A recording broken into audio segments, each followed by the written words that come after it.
అమ్మ నాతో కొన్ని విషయాలు పంచుకుంది. నేను కూడా ఇక నుండి దేవునికి నా సమయం కేటాయిస్తాను నాన్న. మార్నింగ్ వర్క్ బిజీలో నీతో మాట్లాడకుండా, నీ మాట వినకుండా వెళ్ళిపోయాను నాన్న.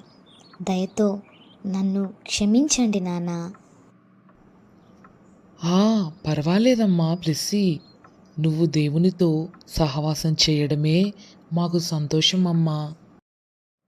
యేసయ్యా, నేను ఈ లోకంలో వచ్చే సంపద కోసం ప్రాకులాడుతూ తల్లిదండ్రుల మాట వినక, నీకు సమయాన్ని ఇవ్వలేక, నీవు ఇచ్చే సిరి సంపదల లాంటి జ్ఞానమును, సమాధానమును, శాంతిని కోల్పోయాను. ఇక నుండి నా జీవితంలో ప్రతి సమయములో నీకు స్థానం ఇస్తాను దేవా. నన్ను ప్రేమించి నీ సన్నిధిని వెదికే భాగ్యం ఇచ్చావు తండ్రి. ఆమేన్.